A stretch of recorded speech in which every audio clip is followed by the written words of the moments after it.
Hello, I'm Sophia Martinez, and this is the story of how my in-laws learned that appearances can be dangerously deceiving. Sometimes, the person you look down on today might just own you tomorrow. A waitress? You married a waitress?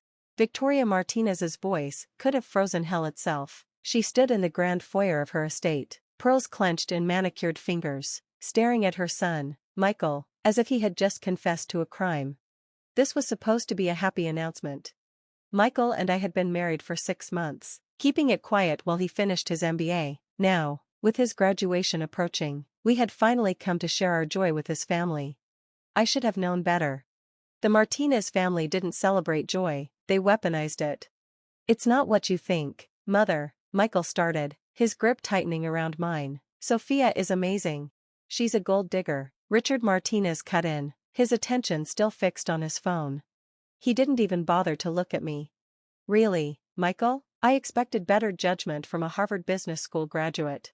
The crystal chandelier above us glowed, each facet reflecting my growing discomfort. I had worn my best dress for this meeting, but next to Victoria's Chanel suit and Richard's bespoke tailoring, I might as well have been invisible. "Mr. Martinez," I said calmly, keeping my voice steady, "I understand your concern, but did we give you permission to speak?" Victoria's sharp gaze cut through me. "Michael, how could you do this? To our family name? To Martinez Enterprises?" Ah, there it was, Martinez Enterprises, the family's empire, built on commercial real estate and ruthless ambition, 3 generations of wealth and status, now threatened by a mere waitress from the wrong side of town. "She probably got pregnant on purpose," Richard muttered, finally looking up. "Is that it? Are you trapped?" "Father," Michael's face flushed with anger, "that's enough. Sophia and I love each other, we're married, and you need to accept that." Victoria let out a cold, sharp laugh. "Accept it? Darling, do you know what our friends will say? The Vanderoff's son married a neurosurgeon, the Chang's daughter married a senator, and our Harvard-educated son brings home a waitress?" She spat the word like poison. I squeezed Michael's hand, recalling our late-night talks about his family's arrogance. He had warned me, but even he had underestimated them.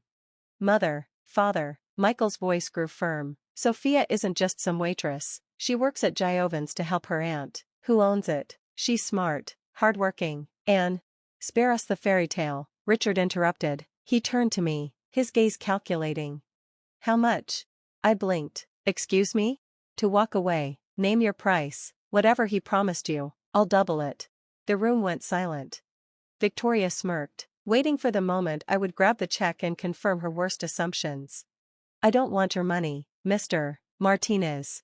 "Everyone wants money, dear," Victoria purred, "especially people like you. Shall we say 5 million? Tax-free, of course, just sign some papers and disappear." Michael exploded. "This is insane, you can't just buy off my wife."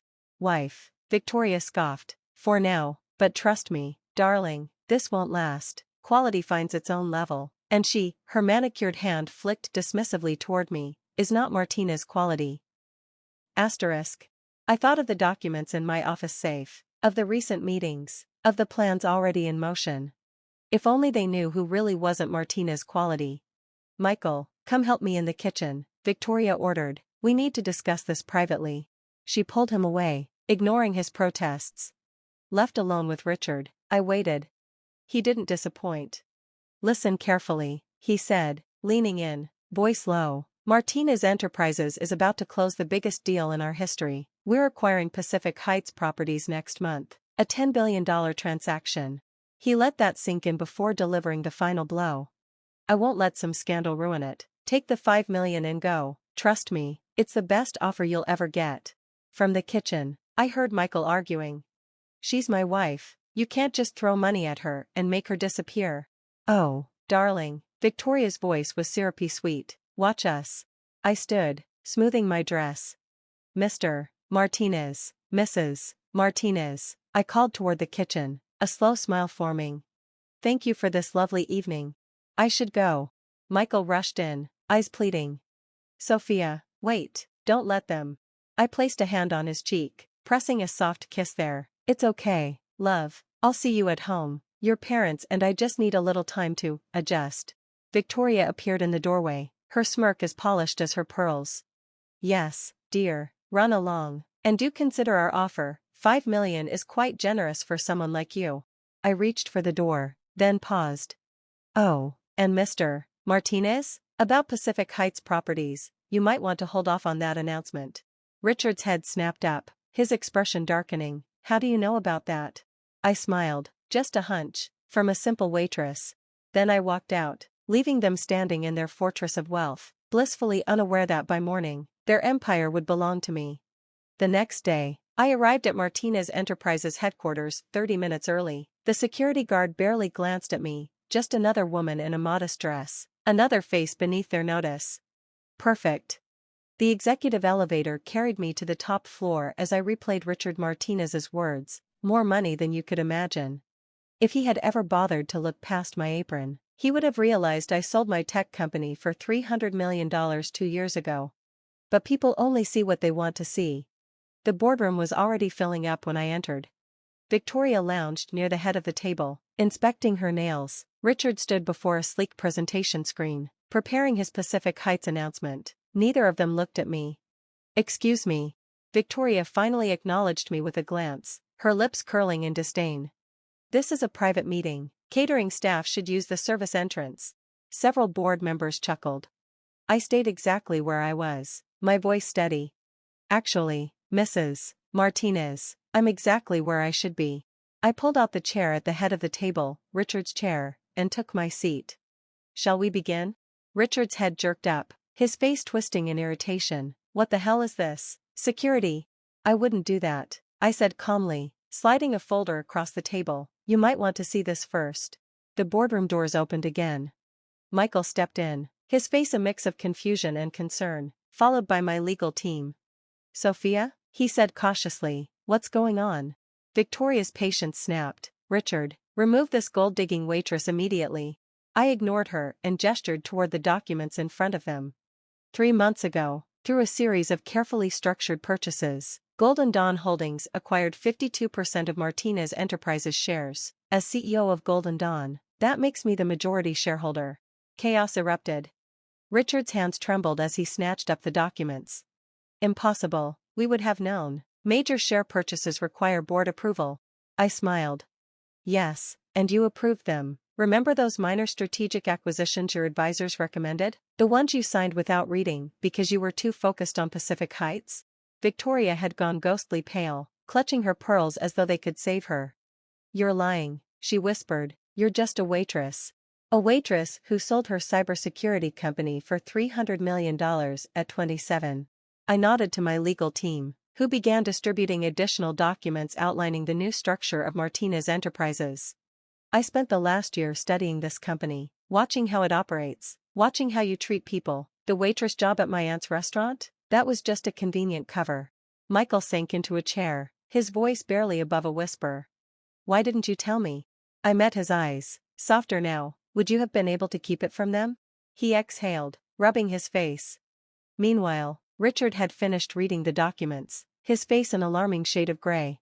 This is about last night? He demanded. Fine, 10 million. I'll give you 10 million to walk away. I laughed. Still trying to buy people off. Richard, look around. I own your company now. I stood, facing the stunned board members. Martinez Enterprises has been built on elitism and exploitation, pushing out small businesses, treating employees like disposable servants. That ends today. I flipped open my presentation, revealing my vision for the future: ethical investments, community development programs, profit sharing for employees. This isn't revenge, it's transformation. I'm turning this company into something its employees can actually be proud of, not just its shareholders. Victoria shot to her feet, her voice shrill. You can't do this. We built this company. I met her glare with a serene smile. And now, I'm rebuilding it. I gathered my things, ready to leave them reeling. But before stepping out, I turned back, looking at Richard one last time.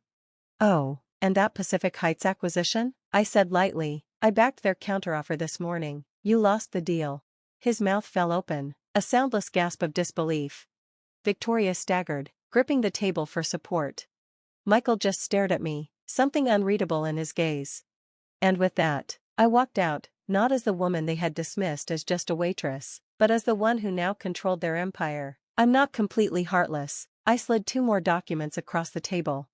Option 1, you both resign with generous severance packages and non-compete agreements.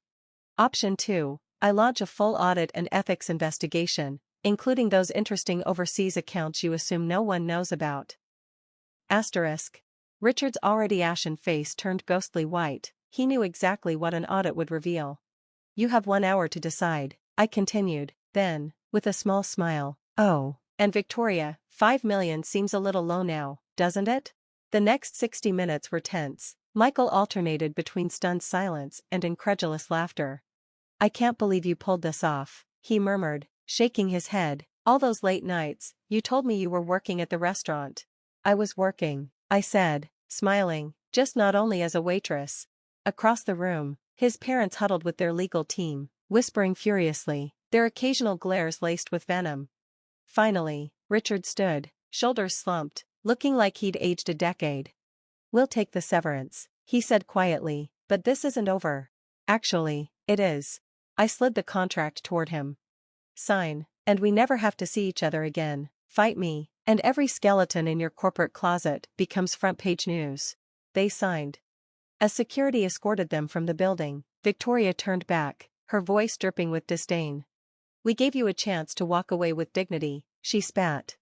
I tilted my head. No, Victoria, you tried to buy what you thought was my dignity, but real dignity isn't for sale, neither is worth. That's something your money never taught you.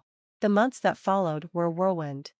Martinez Enterprises, renamed Phoenix Holdings, underwent a complete transformation. Ethical investments, employee profit sharing, community initiatives, the cold corporate empire they built became a force for good. Richard and Victoria relocated to Europe, their social circle in ruins after their very public downfall. Word reached me that they were telling people they had graciously sold the company as part of an early retirement. Let them believe that. I knew the truth. And so did they. Last week, I stopped by my aunt's restaurant, tied on my old apron, and served a few tables, just like before. A customer grumbled about his soup being too cold.